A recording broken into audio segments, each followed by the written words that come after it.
Okay, good evening, everyone. Welcome to Speak Up, Advocacy Skills for Caregivers. Norma Kirby will be presenting the webinar today. She joined the Alzheimer's Society of Manitoba in June of 2002 and holds the portfolio of program director. She's a professional home economist whose personal objective is to assist individuals and families to live successfully. As program director, she is responsible for the Society's vision for client services, education, and advocacy. Norma's desire is to empower people impacted by Alzheimer's disease or another dementia to experience the greatest possible quality of life. In her personal time, Norma enjoys a good book, doing projects with fabric or yarn, and going for a walk. Please help me welcome Norma Kirby. Thanks, Sabrina. And I welcome anyone who's viewing the video tonight, the webinar tonight, or online at a later time. The Alzheimer's Society thanks the Alzheimer's Society of Alberta and the Northwest Territories for sharing their platform with us so that we can present this webinar this evening. At the end of the evening, we will present a short survey that people can fill out in order to help us understand how this learning technology worked for you and how the information presented resonated with you.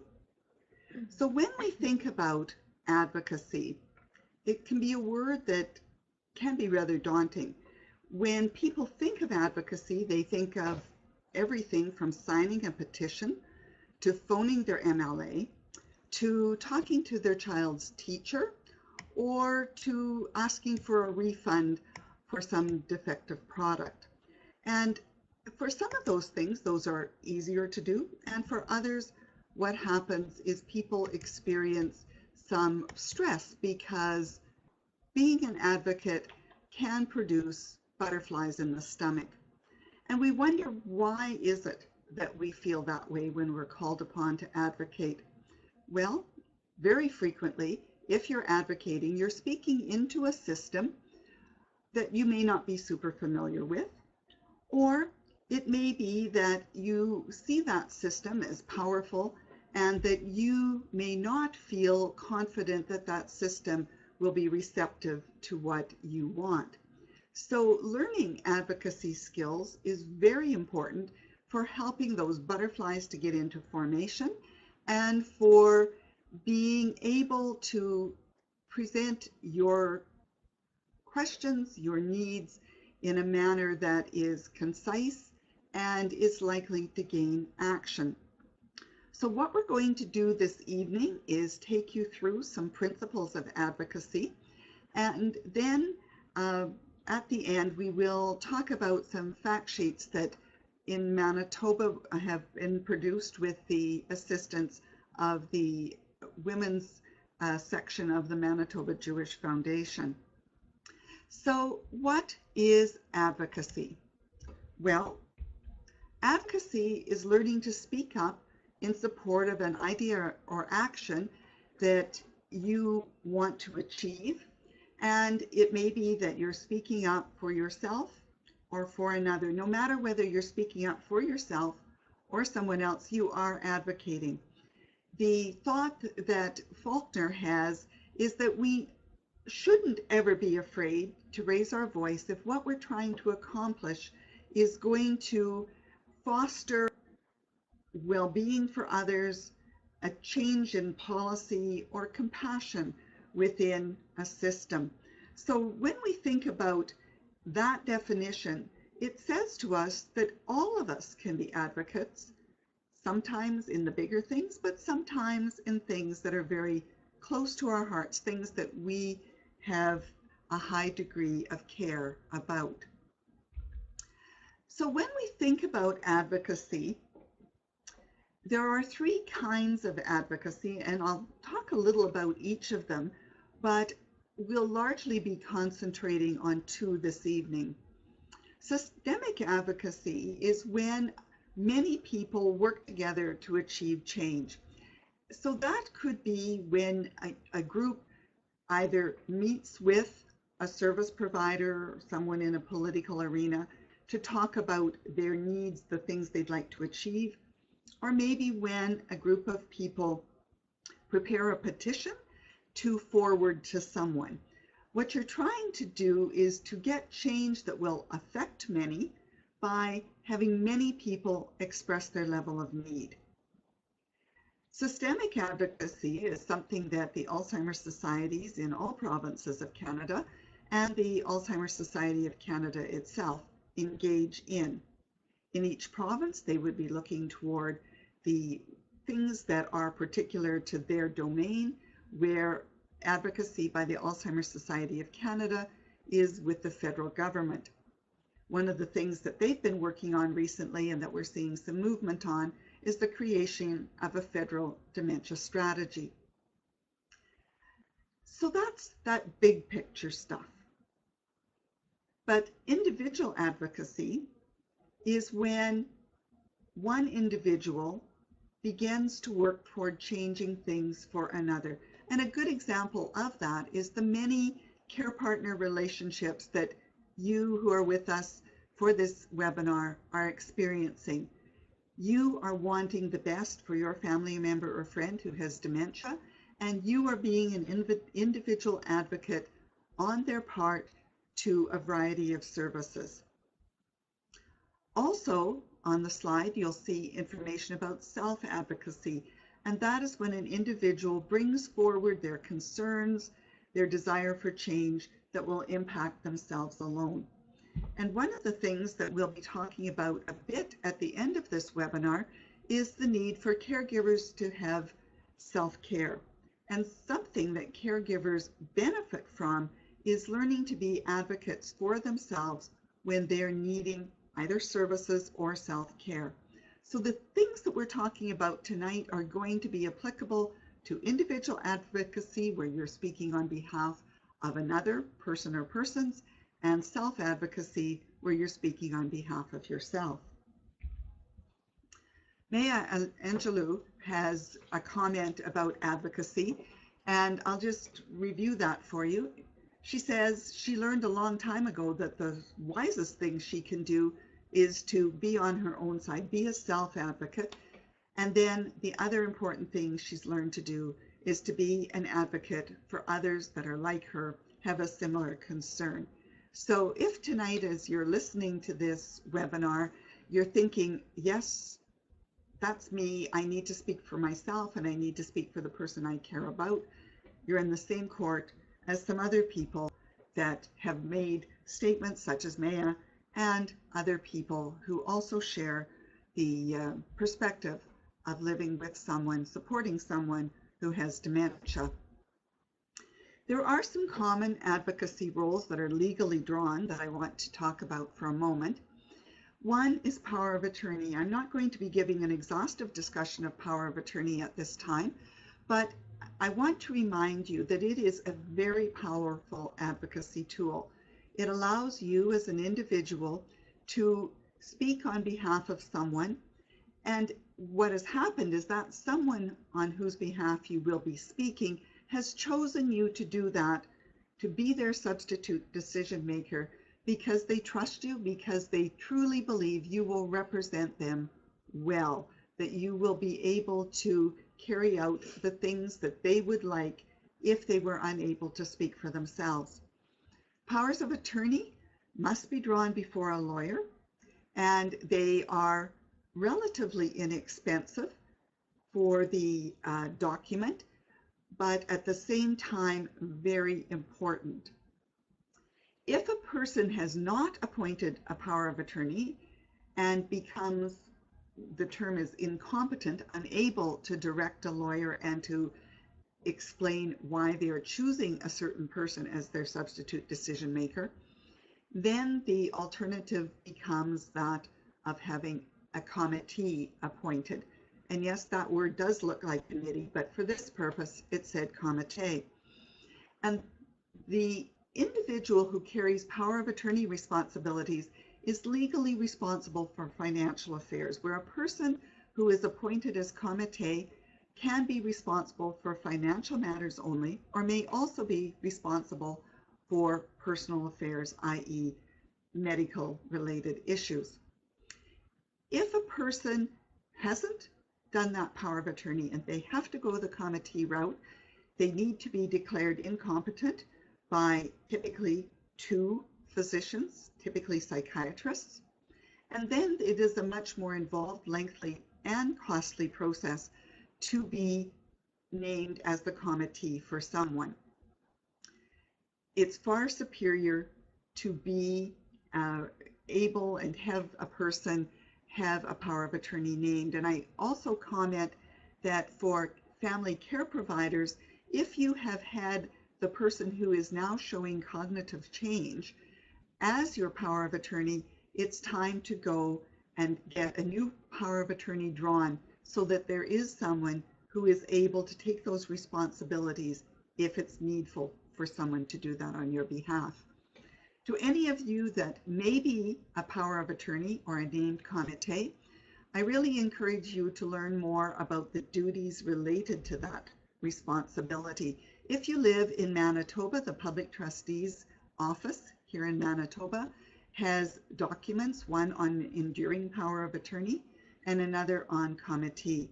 And both of those documents give very lengthy discussions about the rights and responsibilities of a power of attorney. And I would encourage anyone who is viewing to go to their provincial document for that kind of information, as there are some legal nuances amongst various provinces. There are also then advocacy roles that do not require the preparation of legal documents by a lawyer. And I'm going to be speaking very specifically about Manitoba at this point, because I do know that a healthcare directive in some other provinces is a document that a lawyer is needed for. In Manitoba, the healthcare directive form that includes the naming of a healthcare proxy is housed on the Manitoba Health website, and it doesn't need a legal signature or endorsement to have it completed. It's a document that if you change your mind, you just destroy your prior document and create a new document, date it, and it's ready to go. But the most important part of a healthcare directive is naming of a healthcare proxy. And technically, anything related to healthcare is the responsibility of a healthcare proxy if you're unable to speak for yourself. We do know that very often a person may carry both a healthcare proxy and the power of attorney, but if there are different people named for each of those responsibilities, for healthcare decisions, it is the healthcare proxy who is the go-to person. The healthcare directive has the option of a person giving very specific directions about care or being more general. And the advantage of being more general and saying you empower your proxy to make decisions as appropriate is that they will be aware of your changing health status, and they will be able to make decisions related to what's going on at that time. Where if one makes specific designations about future health care in a healthcare directive, because it is a binding document, it can bind healthcare providers from doing something that might have a great effect for you and continue your life to have many good quality years. But if you said, no, you can't do that, they have to abide by that, where a healthcare proxy can respond to that immediate situation, and the bind of having spoken in a manner that prevents care is much more rare. Patient advocate is another form, and in Manitoba, that can be found on the Manitoba Institute for Patient Safety website. And a patient advocate doesn't have the responsibility of making any healthcare decisions. What their responsibility is if they are a designated patient advocate, that they can, on your behalf, help you collect healthcare information or communicate on your behalf. They can't make the decision, but they can be present to receive information, or they can send information back to healthcare people for you. The best thing to do if you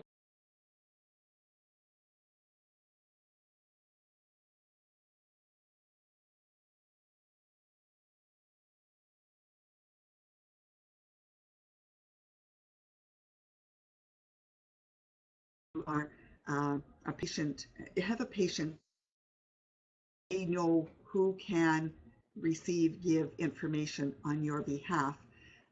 And then it's not debatable if they have that form present. The other thing about both healthcare proxy, healthcare directive forms, and the power of attorney is I do suggest that you lodge that document with a variety of institutions. With the healthcare proxy, it will be with medical providers, but with the power of attorney, what I suggest you do is take the original copy to the bank, the financial advisors you work with, other people with whom you do that kind of business, and have them take a copy and certify that copy so that they know it is a correct and true copy.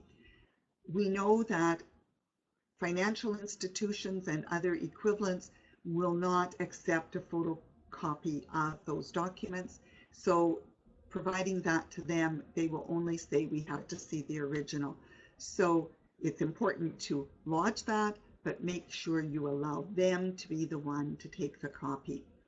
So that gives you a bit of a review of some common formal advocacy rules. But now, how do you do the job to which you're assigned? That's the next question. And we want to go to the next slide.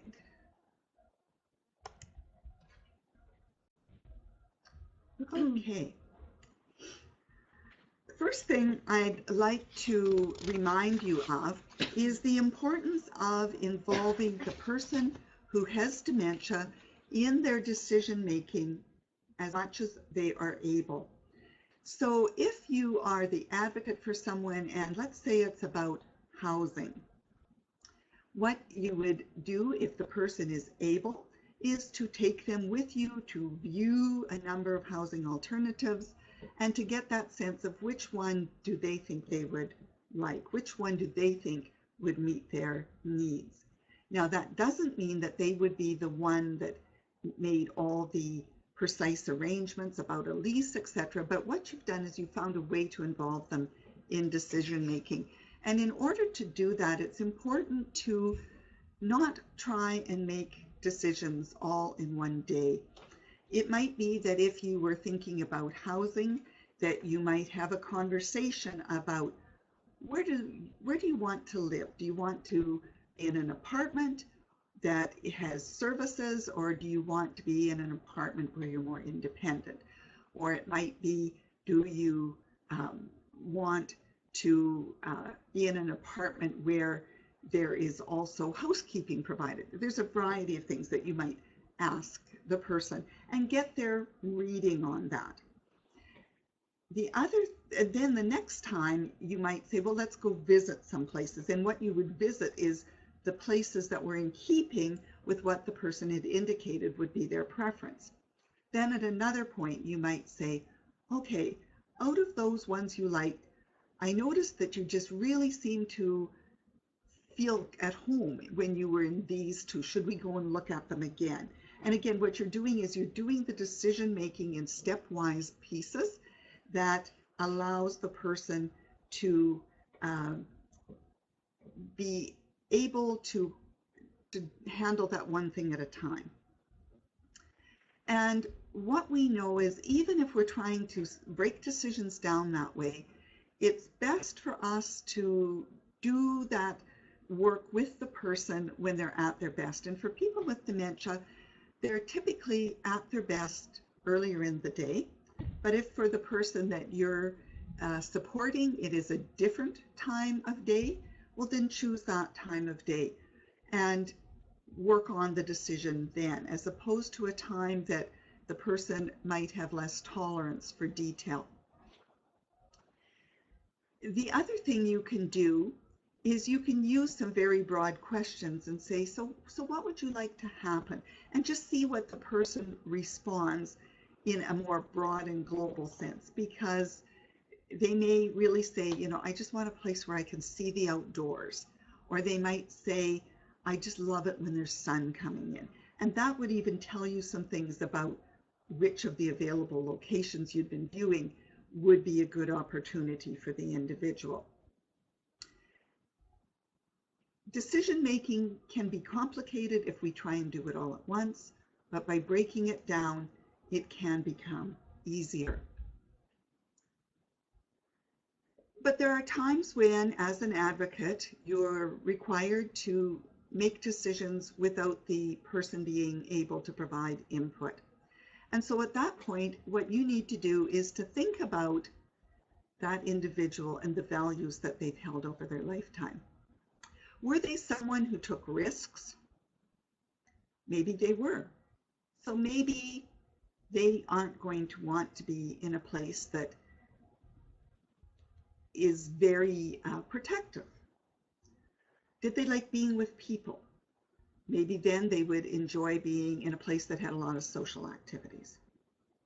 Was there something they were passionate about? In the Manitoba community, there are personal care homes where Ukrainian is spoken a lot. And if the person was passionate about culture and the culture was Ukrainian, those would probably be places you would look at. What did the person enjoy? Think about what kinds of activities are offered at the various locations.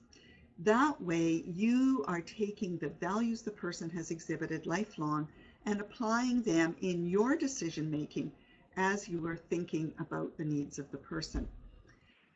What I've said is you're applying those values in your decision making.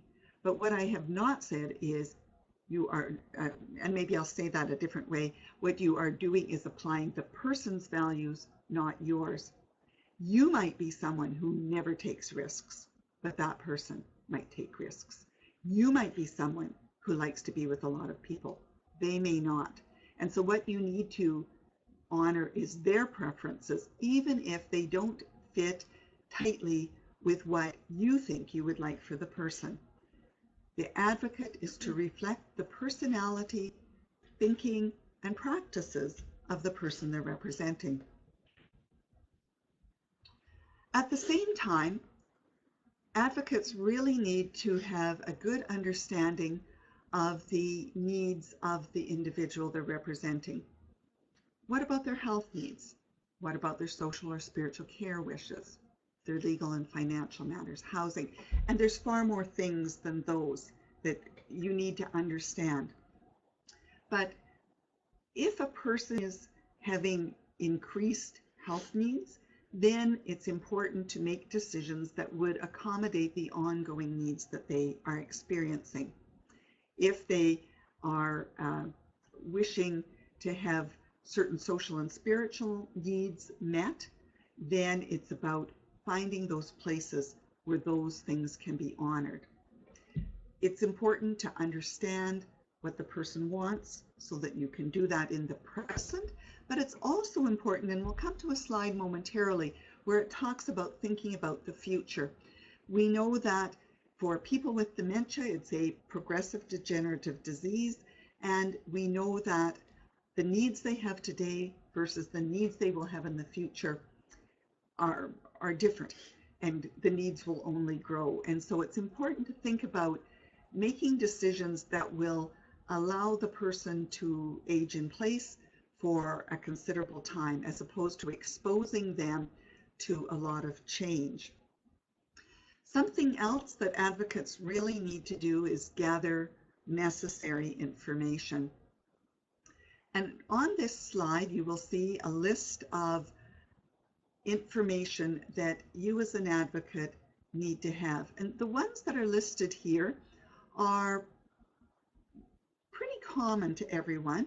The Veterans Affairs number would not be something everyone had, but the other things are quite common to people. The legal documents are the things like the power of attorney, the healthcare directive, committee papers if that was involved. The banking and investment is just understanding where the person does all that business.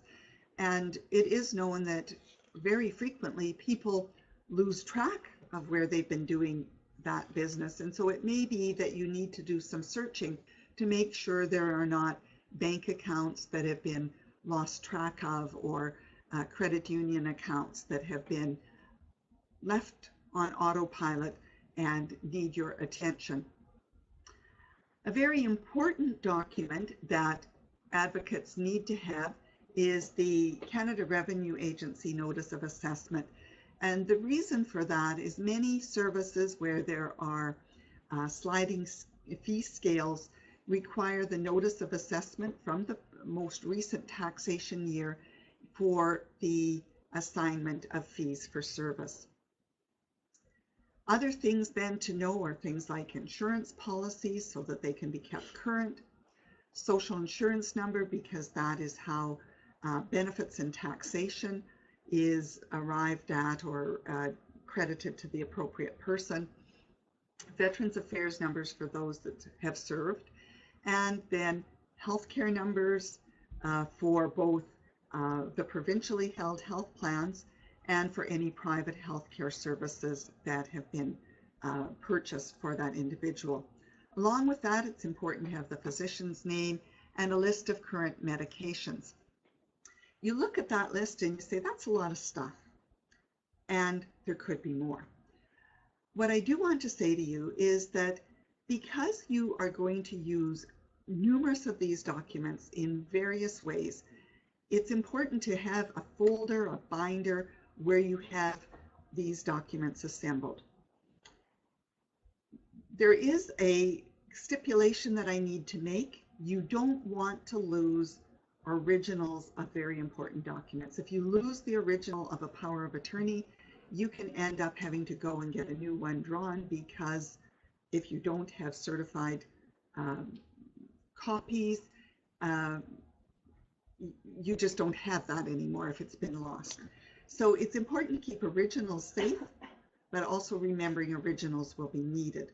So what I suggest people do is have originals in a locked fireproof kind of box, whether it's in a financial institution in a safety deposit box or in a home fireproof safekeeping space, and then have copies that you can access quickly and be able to use as reference. And what I often say to people is, if possible, have that folder with those good copies of things in the trunk of the car, so that if on an unexpected moment you need to do some business, you've got some evidence of what you're doing, and then you're able to quote the right social insurance number, the right health number. You might need the original paper in that instance, but you can quote the appropriate number in order to do business. For things like assessment of fees at personal care homes, of course, they're going to want to see the original, and for that as well, they're not going to be amenable to you taking a copy. They're going to want to see the original. Things like the medication list, having copies of that, that's not a problem. I've alluded to already the importance of knowing the services that the person is using and will need into the future. And when you think about services somebody will need in the future, an important thing to do is to become aware of how that service does business. Number one, what does it offer? Is it a service, we'll use home care for example, that provides attendant care for medications only, or is there a portion of that service or agency that also does light housekeeping? Does that service have a user fee? Is it publicly funded? How do you access it? Is it through a health region, or is it another kind of a service that might be accessed through a social service agency, i.e. Meals on Wheels is often recommended by health regional staff, but it is a private service that is typically operated by a charitable organization. So it's knowing how to get to those services. How are they accessed? How are they funded? And then who is your contact? And establishing a friend, if you want to call it that, at the other end is a good thing to do. Once you have a contact, then when you call about service, it's just easier. You have a relationship with that person. It may not be that you see the person in person regularly, but at the same time, you have developed some trust with that person. And so when you're phoning or writing, and we'll talk about the benefits of each as well as an in-person visit later, what you'll find is that it just goes easier because you've established that trusting relationship. So thinking ahead is a good thing to do.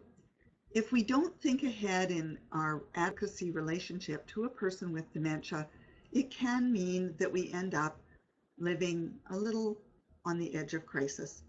And when we might be in a very tight situation and things are difficult and we need help immediately, we can get really anxious and we can find ourselves just struggling to get the things we need at a moment's notice.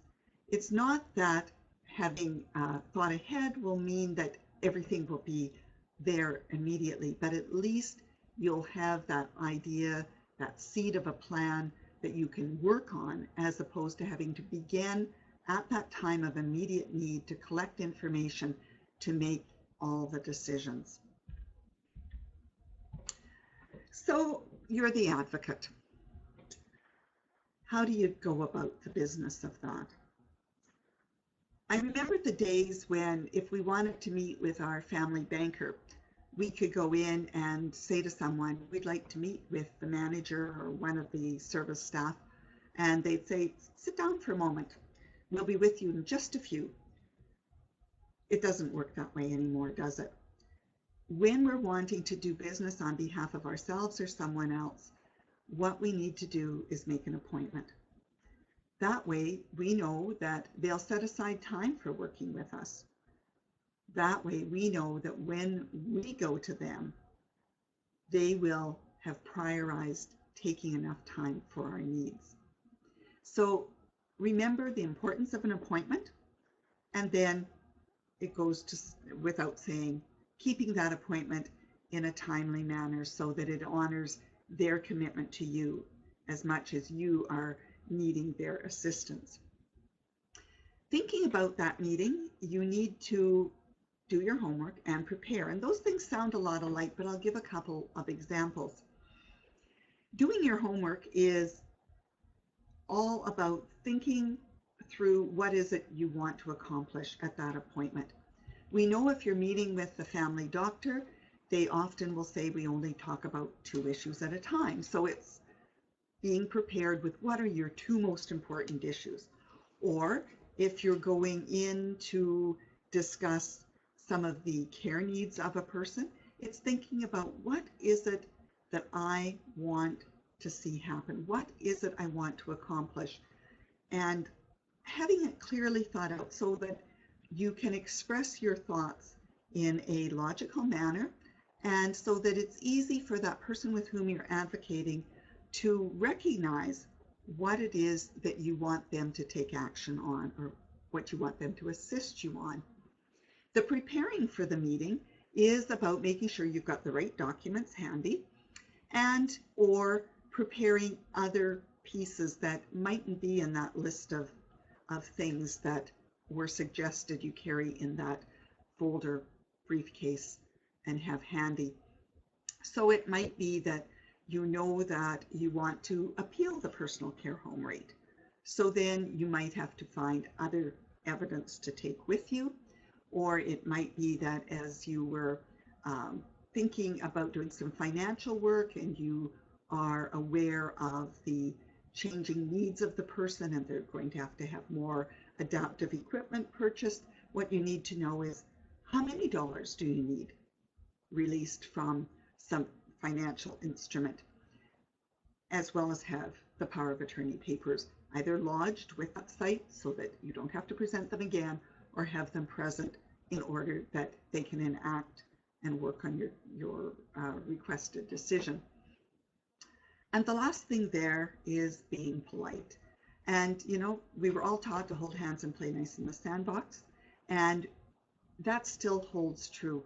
When working with people, politeness and just that very strong working relationship will take you far. If you are going in and being more brusque, it can set that other person in a defensive mode and may cause them to be less forthcoming with information, where if you go in and you're courteous, polite, it just greases the wheels of the interaction and makes things go more smoothly. When you're advocating, it's important to take the discussion to the right person.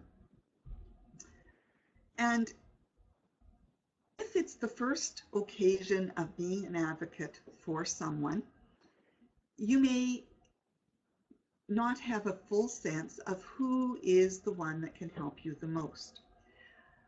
I'll run through each of the decisions that are the places you might need to advocate that are listed on this slide as we go forward.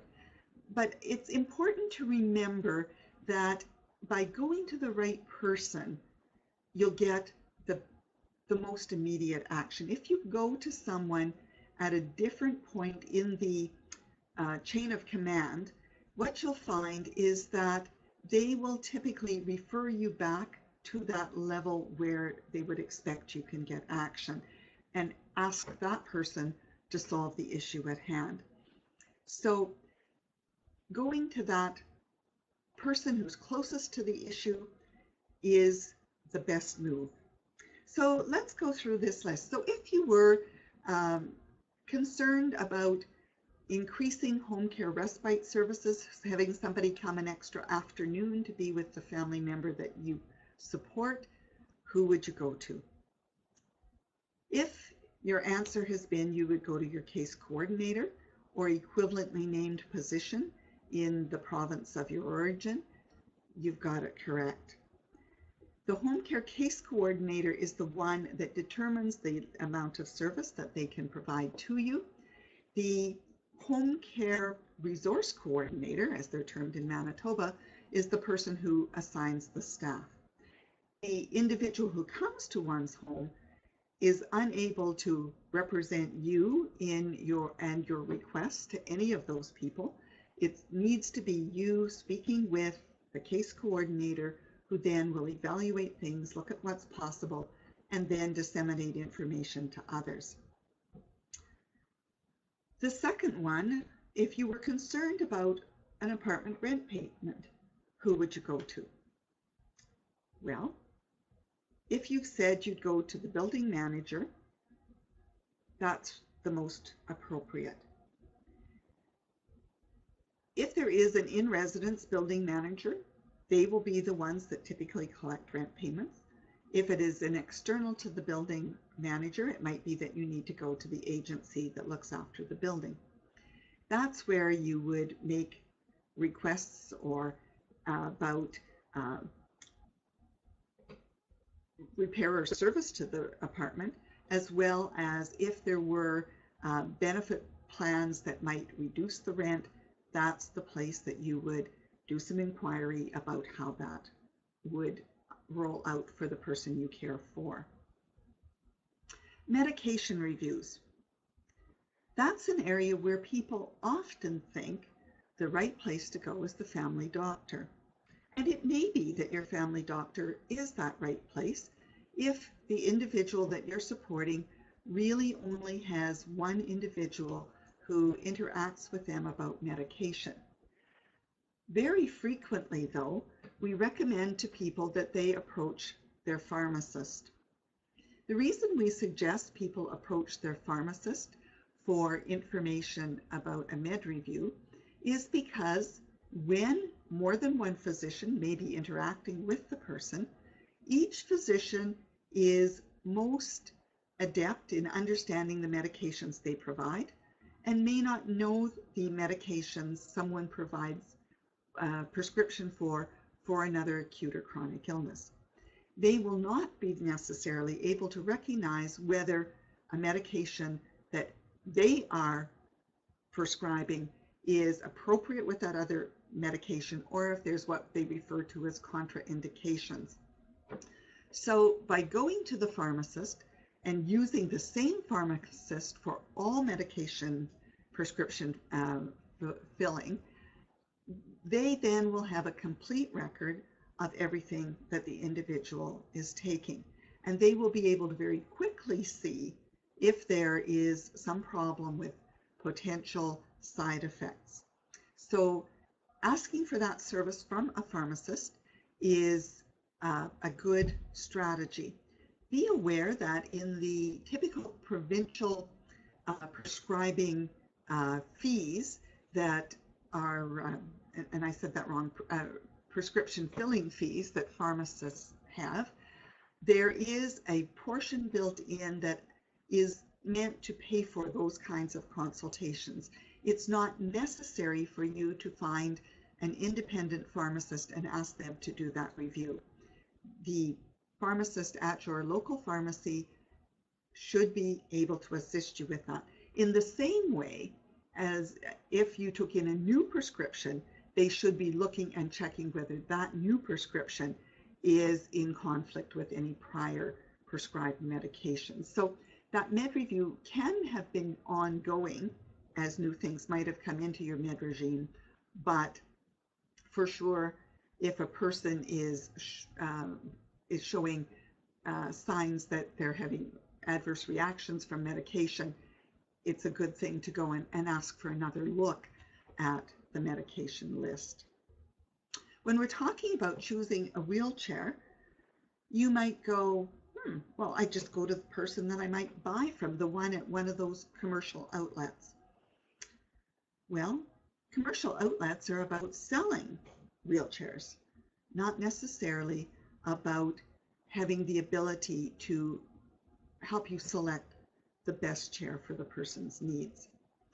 Occupational therapists are the best source of information when you're choosing a wheelchair. Occupational therapists will look at the person's mobility. They will also measure the person and think about the chair and how it will support the person's posture, etc. And they will then be able to give you indication about what are your options. And those options will even be based on the number of hours a day a person is in the chair, whether the person is still able to operate the chair for their own movement, a number of things of that nature. They will also look at whether that chair can be adapted for further needs that may develop as the person's mobility or skills change. Changes in personal care home rates. Where do you go about that? Well, as I said, annually the notice of assessment is used to determine the rates for an individual for that next year. But if there is concern and there's desire for a appeal or an adjustment on basis of a person's being in dire straits financially, then that needs to go through an appeal process that would be outlined by the particular provincial health system. Those reference for how to do that can be found with personal care homes or on the website of the particular provincial health organization. If you were advocating about concern or change in a person's personal care home care plan, then it's important to go to people at that site. It might be to a charge nurse on the unit, it might be to the social worker, and ask some questions about the plan, about give them some information about your concern, and then think from there about the adjustments you'd like to see and how those could be accomplished.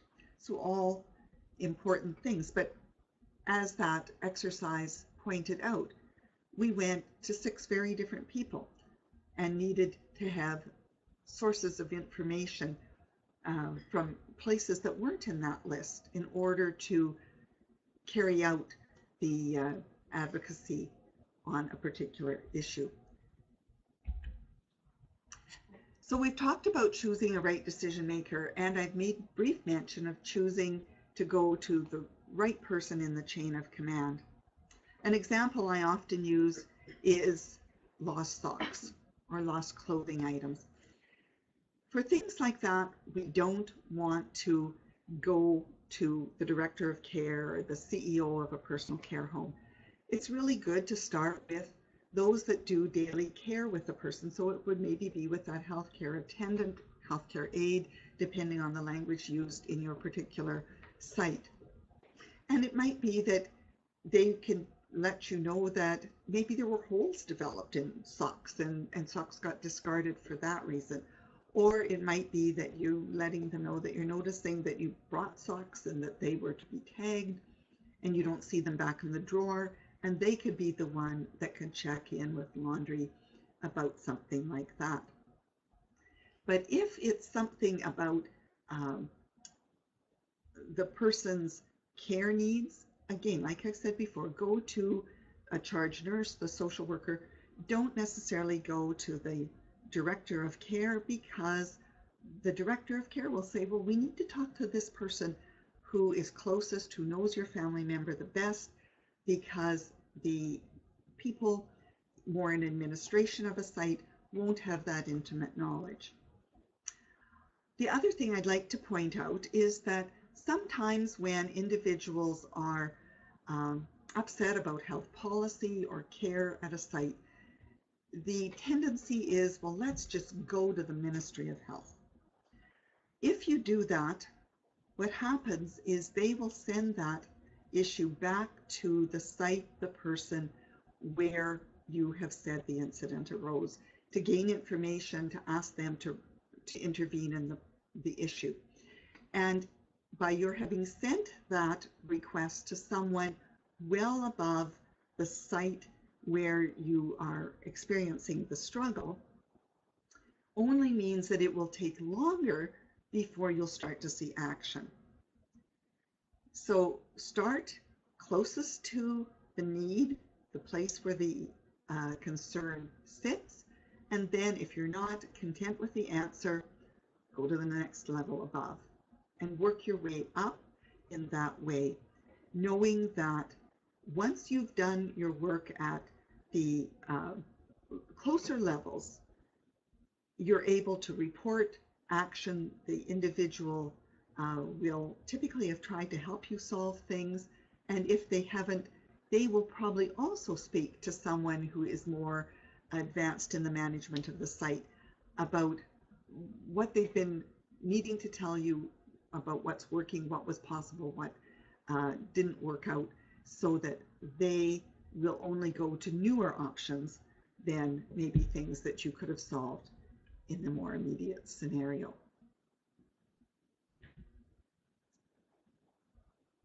So when you are sitting down across from someone in that meeting where you've done your homework, you've got your plan, how does it go?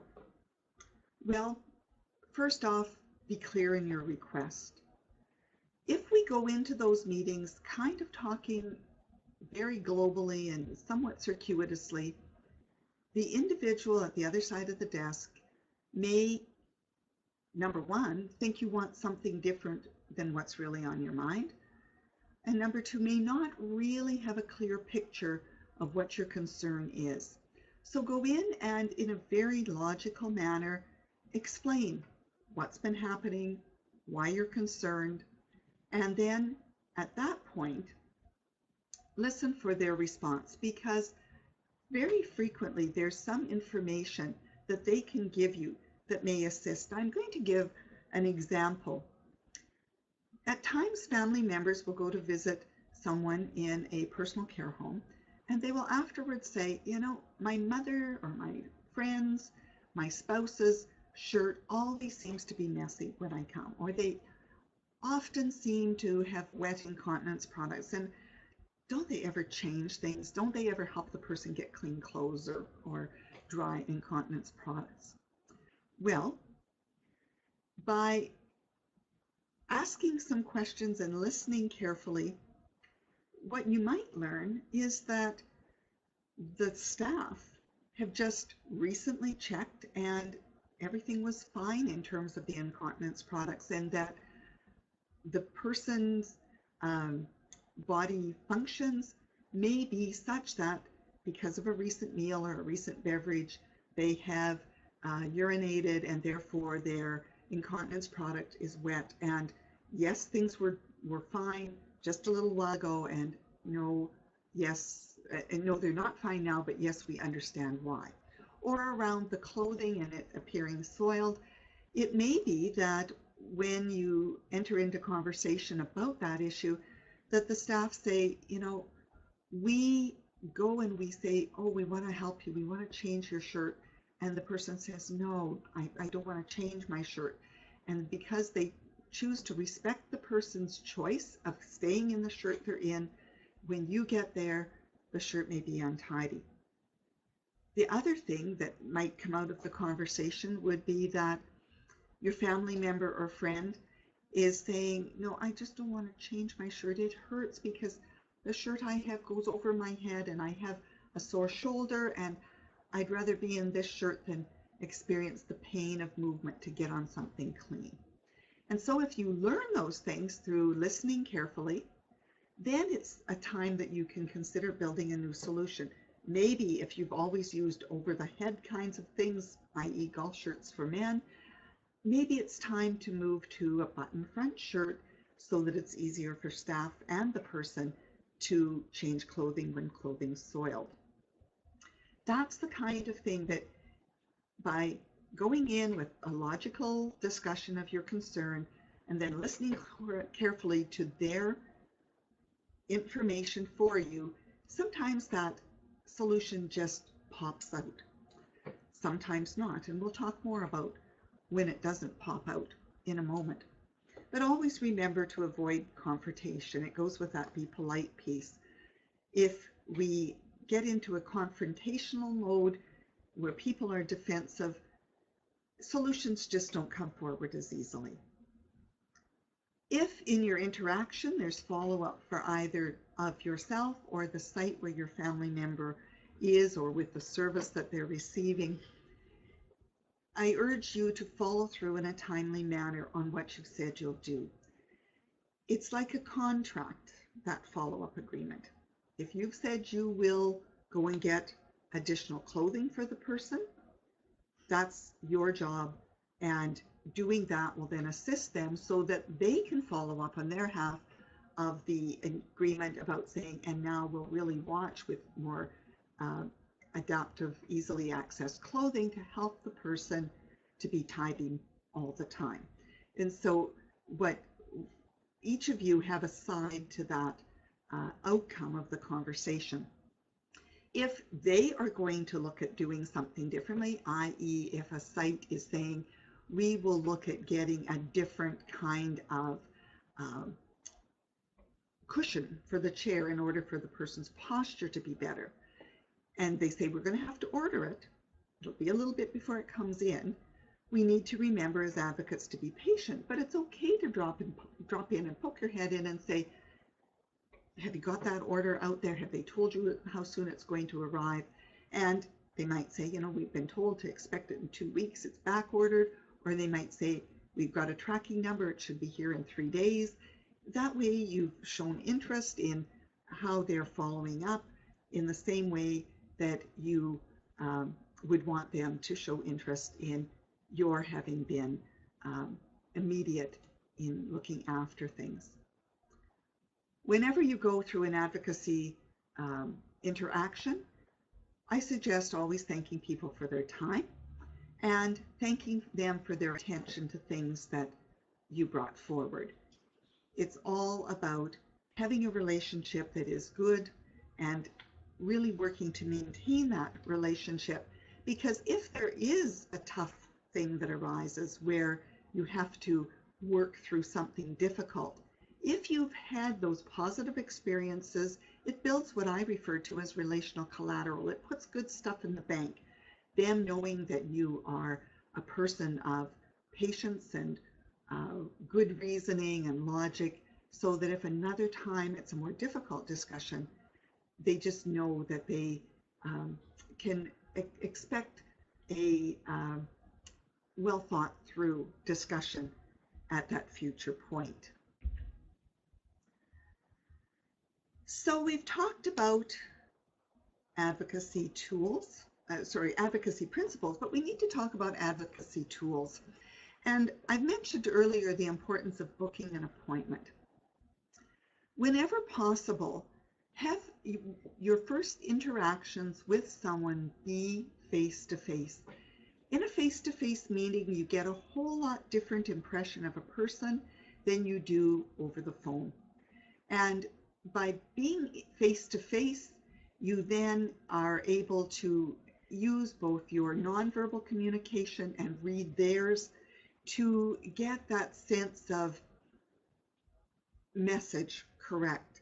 If you're only hearing words, all you get is what those words are saying, and potentially it's possible that you can misread tone of voice and at that point misinterpret a person's comment as being insincere, etc. Where if you have a face-to-face meeting and are able to read the face, the body posture, it gives you just a better sense of the person and their way they do business. Once you've had that initial face-to-face meeting, then using other methodologies to communicate is fine, but what you need to do is build that base. Then you can go forward. Remember that leaving voicemail is an effective thing.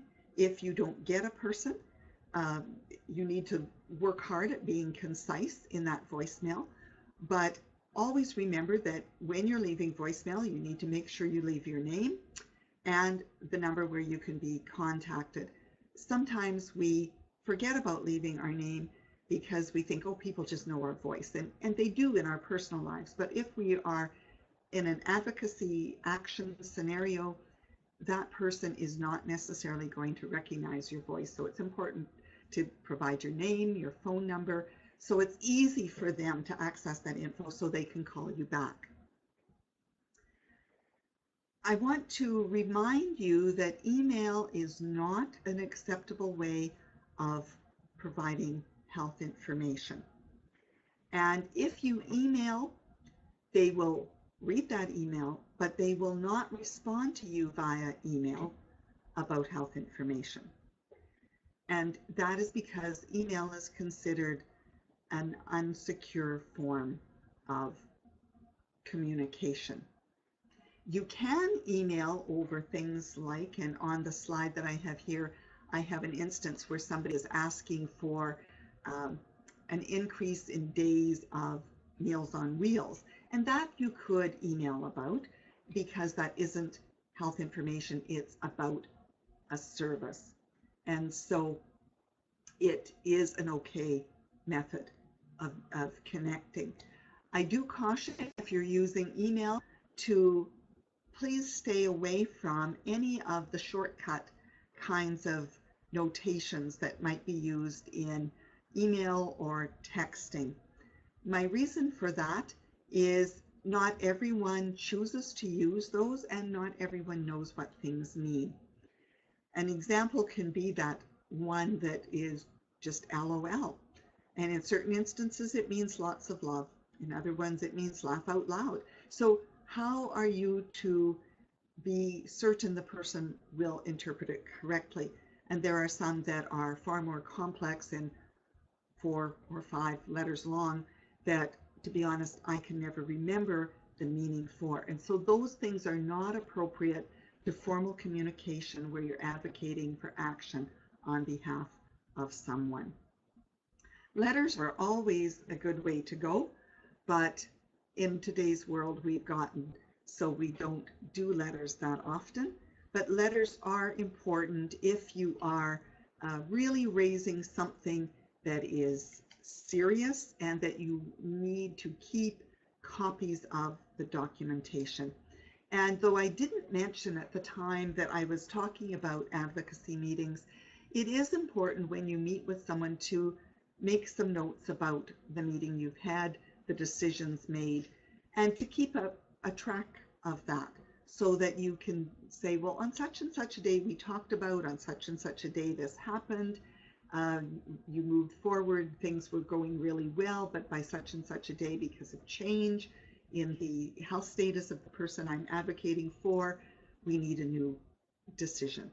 And so it's an easy way to have your timeline straight, because sometimes we will say, oh, it happens all the time, or it just happened last week. And the reality is because of our busy lives, what we think happens all the time maybe didn't happen as frequently as we think, or something that we thought was happening just last week really happened a month ago, and that there is need for greater consideration of altering plans for a person because of their changing disease progression. So using letters is an easy way to have documentation. If you do email an agency, have a separate file in your email that you can move sent or received emails from a certain group to, so you've got that, or save the text into a file in your computer hard drive. With that, we'll then move further along to when things don't always go as you'd hoped. And you know, we'd always like to think that when we advocate on behalf of someone that we'll be successful, but we aren't always. And so what we need to do is to think about, how do we negotiate to win? Negotiating to win is about finding new solutions. And so if you are going in and you know that that what you've asked for hasn't been honored, and especially if you're going to another level up in the administration of a service or a personal care home, what it's important to do is to start by asking questions, and ask them with a very open kind of approach, saying, you know, such and such a thing was the answer I was given, and can you tell me the reason behind that? What we find in services that are provincially organized, services from agencies, is that there are parameters within which they must do business. In each province, there are personal care home standards, and those things are things that they can't contravene. So it may be that what you asked for, what you wanted, isn't possible for a reason that would put that agency or organization in contravention of something they must legally do. And so at that point, they are able to explain that to you. That doesn't mean you're necessarily going to like the reason, but what it does mean is that you will get more information. So then, as you understand the why behind the no, the next step is to say, so then within the principles, within the requirements of your organization or agency, how do you see yourself and your organization being able to solve this situation?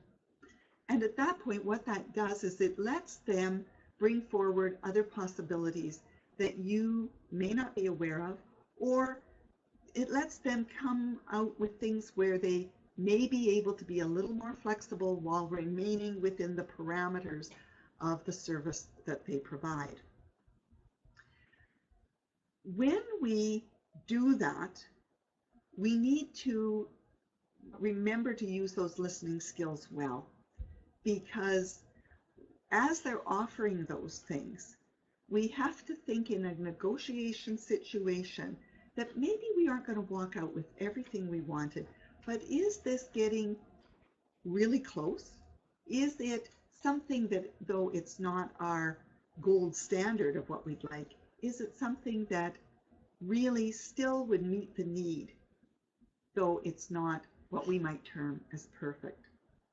And that's why we say if it's acceptable, how can you then, with that organization, come to an action plan to implement whatever it is that you choose as a team to do. That action plan is important because that will give you indication of the time frame in which you expect things will be accomplished, and it will enable each of the parties to have a sense of accountability. But that was saying in the first round you were achieving what you wanted, but not always do you achieve what you want in that first round of discussions. And so if the alternative comes forward as something that you're going, no, that just won't do, then that's your time to suggest some of the things that you have that you think might be possible.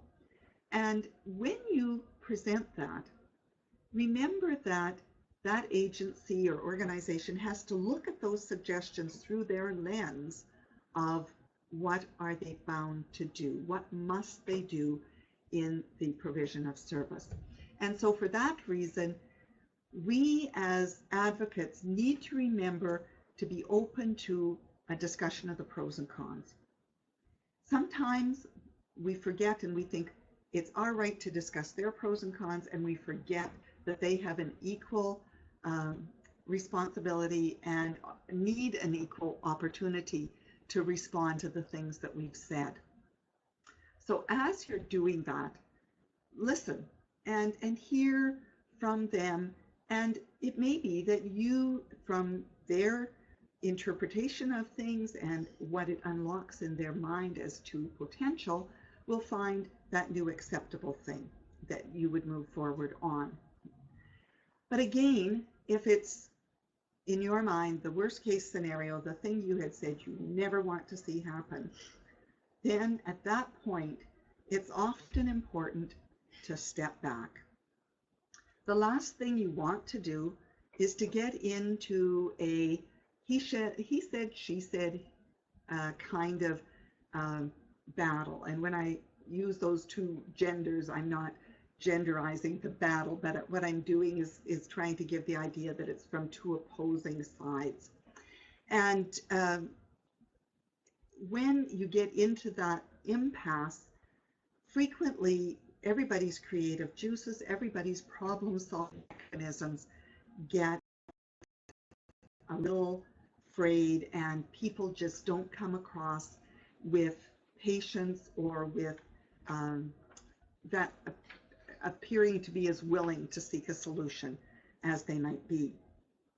So when you get into that tight space in decision making, in advocating, a good strategy is to say, you know what, we're both pretty intense on this, and we're not finding a solution today, but maybe if we go away and think about this and each ask some questions and consider, maybe then if we meet again, we could see this differently and we can be more prepared to find a new solution. And at that point, if you can suggest another meeting date or arrange that date, it gives you a time frame in which to go away and do that homework exploration to come back with new alternatives. It might be that you go away and you're doing that thinking and you're saying, I'm still feeling really, really anxious about going in. We haven't had a good experience in trying to work on this problem, and I'm feeling vulnerable. At that point, you might decide that you need to take someone with you to help you mediate the discussion. And at that point, it's very important to let that agency/organization know that you're planning to bring someone with you, and that they are there to either, take notes for you or to help you express yourself, mediate the discussion. They're not there to make decisions for you. They're there to help you present your case better, to encourage you to be composed in the heat of the discussion, those kinds of things. But as I said, it's important for you to identify that you're bringing someone with you. The last thing that people with whom you're advocating want is to be blindsided by you coming with someone and them being put in a position of not understanding the relationship or the responsibilities of that person with you. And at times, if you are choosing to bring in someone who's going to present on your behalf, especially if you're choosing to involve legal counsel, it is important that the other side of the discussion have the option of determining, do they need an equivalent person there in order to balance the table and the discussion for certain technical aspects of the decision making. And again, as I mentioned, keeping records of discussion and communication is totally important. What you hope you will accomplish if you have a mediator is something that will meet everyone's needs. This ancient saying, I think, really fits with that discussion of taking a good look at type situations and remembering that when an individual is doing their job, they typically go to work wanting to do the best for themselves, for you, for the person you care for. And if you're in disagreement, it's not typically with the person, it's more frequently with the system. And sometimes we get caught up in seeing the person as being the problem, the challenge in our discussion. And it's like this proverb that says, you know, it's not the rug's fault that it's got dust. It isn't because of the rug's existence we beat the rug. It's because there's dust in it that we beat the rug. And as a kid, I remember being sent outside with some rugs, not unlike that one, to, especially in winter, beat them out in the snow to get all the dust out and to make them fresh and clean for laying back down. And I always remember it wasn't the rug's fault that I had to do that. It was because there was soil in the rug that I was needing to get removed. And so I see that as a really interesting picture of how we need to remember that it's not the person with whom we're advocating's fault that we are having this discussion. It is that we are needing to work within the parameters of the organization that they represent, that we are trying to accomplish good things for the person we represent or for ourselves. So when you are an advocate for someone, what you need to do is remember the importance of self-care. And because way back at the beginning, we said sometimes when we're going to advocate, we get that butterflies in the stomach thing going on. And, you know, one of the ways to alleviate that butterflies in the stomach is to be personally strong when going in to do advocacy work. And being personally strong comes from being strong within yourself. And self-care contributes to one being strong within oneself. So within that whole self-care conundrum, we sometimes put it on the back burner because we think we've got so many other important things to do for other people. But if we don't keep our own tank full as advocates, we will not have the energy to do a good job on behalf of that other person. So value self-care for yourself. It is really important to do. And that means then that once you value it for yourself, you need to plan to take time for it. And when you're caring for others, representing their needs, sometimes, as I said, it's just easy to back burner it. But by saying, I'm going to do something for myself, whether it's that you're going to plan to have someone stay with your family member or friend so you can go out for coffee, or if it's that your family member or friend is in personal care home and you really would benefit from being able to take a few nights away to go visit someone, what you need to do is literally timetable that so that you're accountable to yourself for giving yourself that opportunity for self-care.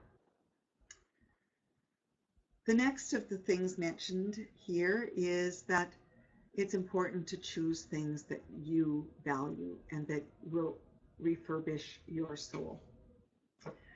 People can tell you that you should try a certain thing, that they're sure that if you do a certain thing, that you'll be revitalized. Well, that might be true, but it might also be that the thing they're suggesting to you, and that you might say, oh, well, to satisfy them, I'll go do that, may not be within your sphere of things that you enjoy. And if you don't enjoy it, chances are that it won't revitalize you. So choose activities that you value, that revitalize you. And remember that it's not always can you do hours of it. Sometimes it's can you just do it for a few minutes. I think of an individual I know that cares for her spouse. He now lives in personal care.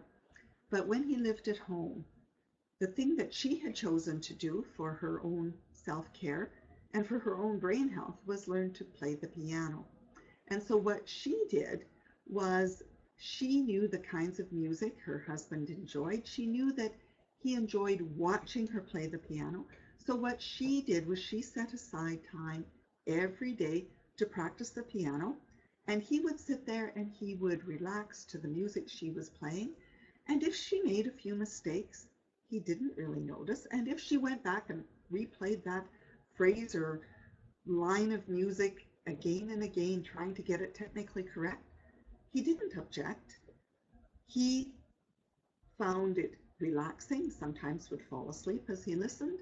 She would feel she was accomplishing something she wanted to do, and it would build her reserve of well-being because she'd taken that time for herself. So it's about choosing things that you value, things that fit for who you are. Beyond that, though, it's very important to remember that those things that relate to sleep, exercise, healthy eating are all very important, as well as making sure that if you have health conditions of your own, that you are following up on those things. If you're not getting enough sleep, if you're not eating well, it can detract from your own health. And as an advocate, as a caregiver, the last thing you want is to see yourself as being unwell and unable to spend time with the person you care for in a relational setting or being able to advocate on their behalf. So really do plan to care for your personal health via the things that you can do and by consulting with your health professional. As well as that, seek sources of support. Family and friends are one of those close groups that often people will choose to access. In today's world, as people may live in many places across Canada or the world, sometimes family is not handy, and so your friends become what is termed at times your psychological family, a group of people that you can rely on. So try to work as a team. Consider having family meetings where you look at the things that you're needing assistance on and divide up the caring tasks. It may be that someone who's far away can do certain things financially at a remote distance, where somebody who's close by might be the one that says, I'll mow the grass. Somebody else might say, you know, rather than you doing the cleaning, I can come and I can help you with that, or I can bring you a meal once a week. It's that whole thing of, as a family caregiver who is going to have responsibility for advocating, don't feel you have to do everything yourself. Share the load, divide the load, so that it helps you to stay stronger and work on things that only maybe you can do.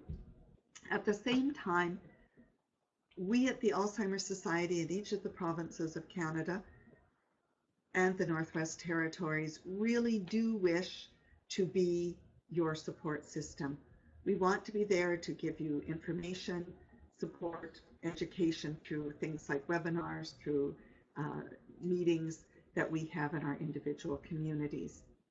Also look at other assistance programs that you might be able to access if you are someone who's still employed and providing care and advocating. It may be that there are some things through your employer or through a healthcare plan that you may have purchased that can assist you in helping you deal with your own emotional status, in helping you access other very precise forms of assistance that might be necessary, i.e. in doing some of the paperwork for certain financial benefits, etc. There are services that can be accessed and sometimes paid for through some of those special service accounts. Find counselors that are in the realm of your community that you can trust. It might be a commercial counselor. It might be that you choose to go to a pastor, priest, or rabbi for the same kind of counsel that you might have gotten through some other organization or community service group. But again, think about going to those people to get input on decisions when you are trying to sort out your path of action. They, along with the Alzheimer's Society and your friends, can listen objectively. And sometimes it's true that some people external to our families can help us be more objective than our immediate families. So consider who might be your best source in that way. And some of those individuals from counseling agencies, spiritual advisors, can also, along with very trusted friends, take the role of mediator if you do need someone to help you address your concerns with a person with whom you're problem solving in a negotiating to win scenario. As well as that, remember that there are support groups that are offered by numerous organizations, and especially in this instance through the Alzheimer's Society, where you can talk to peers about the things you're working on and to find out ways that they may have solved problems, or to just have their affirmation that the work you're doing is valuable, the work you're doing will pay off. Do remember that others' help to you is a good thing, and that accessing it is a very legitimate thing to do. Being a caregiver for a person with dementia is not a task to do alone. If you can find a team, if you can have others help, that is the best way to approach the needs that you will be facing. So tonight, or if you're viewing this webinar at a later point, I wish to remind you that advocacy is about changing what is to what you believe should be. And with that, I want to reflect that the Alzheimer's Society in Manitoba is available to Manitobans to discuss things about doing advocacy or about any other phase of caring for, supporting a person who lives with dementia, or supporting a family care provider or friend. We do not want you to walk the journey of Alzheimer's or another dementia alone. And as I make that comment, I know if this webinar is viewed by persons from other provinces, that the staff in other locations feel the same way. They are available to help you have help today and hope for tomorrow. If there are questions, we can take those now. If there are no questions this evening, we just remind you that your individual needs can be assisted at any of our sites across Canada.